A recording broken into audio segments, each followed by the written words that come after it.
Well, welcome to my work office, at least for the next few days, because after 40 years of drawing a paycheck, I'm about to make the leap, jump off the wheel, and head into retirement. This place is in a state of utter disarray because the pack-up process, the moving out process, has already started, and you have no idea how much stuff you can collect in just 8 years.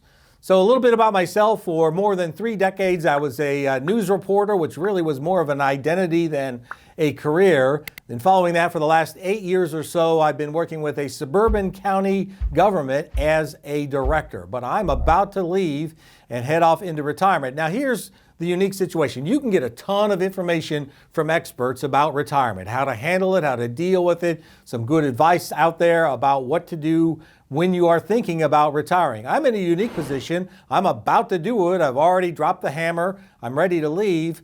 But I've been getting a lot of advice from people I know who have already retired. So I want to tell you what they're telling me, and hopefully I'll hear from you whether they were right, wrong, or simply missed out on a few crucial things. So let's see what they've been saying. All right, the most common bit of advice I got, which was not surprising. Actually, this comes in 2 parts. The first part was not surprising.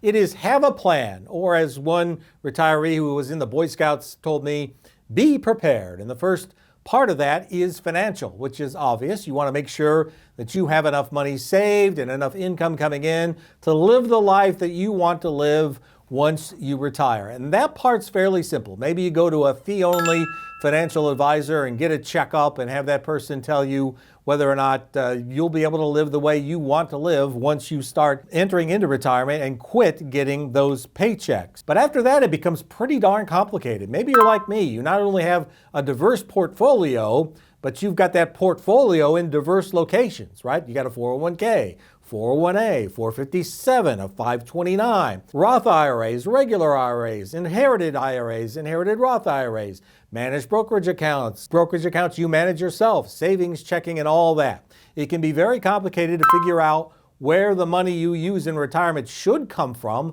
when it should be taken out, and in some cases, you have to take some of it out. That's a very complicated scenario that, again, will likely need the help of a fee-only financial advisor. I did have some folks tell me, be cautious on those fee-only financial advisors, even though that's the most financially prudent way to go when looking at your portfolio. Some of those fees now are getting pretty high, so just pay attention to that when you go out looking for some help. You also want to figure out, what kind of lifestyle you want to live. Do you want to decrease your tax burden moving forward, or do you want your portfolio to continue to grow for your children or heirs in the future? There's a lot of advice online. You can find calculators and websites online that will help you through that. I also signed up for an app called Boldin, B-O-L-D-I-N.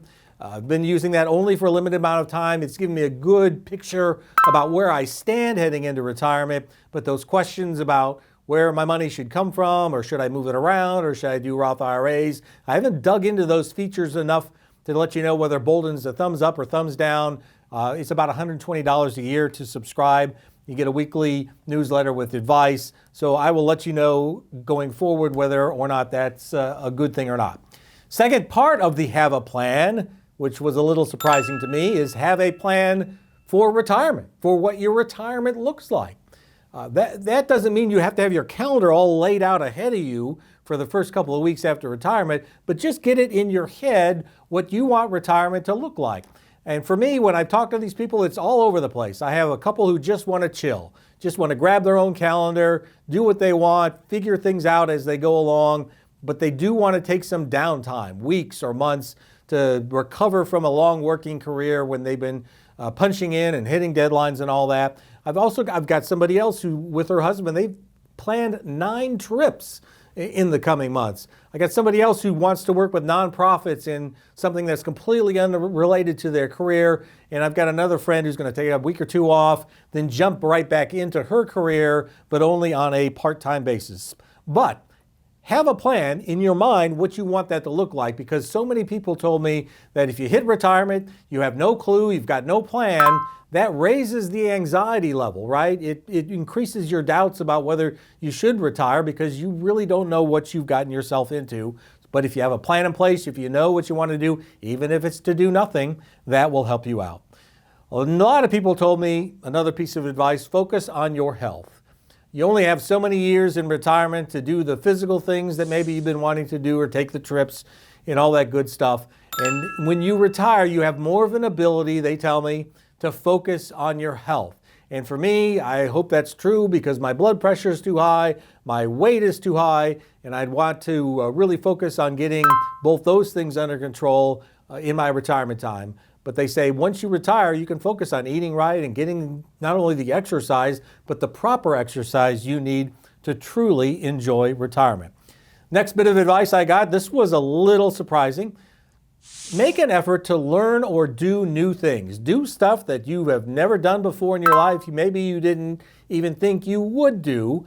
But so many people told me that once they got into learning new things or doing new things, even learning a new kind of job, it really picked up their outlook. It gave them reason to go on in the morning when that alarm went off. Learning new things, doing new and different things really gave them an uptick in their outlook on life. So try to do that. And the last bit of advice I got, which is a little bit surprising, no regrets, right? Don't regret retiring, especially if it's the right thing for you to do at the right time. I think a lot of people think that once they leave their workplaces, either their department or their business is going to completely fall apart without them. And what will they do? They're leaving their co-workers hanging. That's rarely, if ever, the case. Listen, I worked in a TV station once. We had one of those anchors that was a community legend. She'd been around forever. She'd broken barriers. She was one of the most trusted individuals in the community. She announced one day that she was going to finally hang it up after decades on the air. And we all thought at the TV station, that's it for us. Our ratings are going to go right down into the dumper. Well, she retired. We made a big thing about it. It was a community event.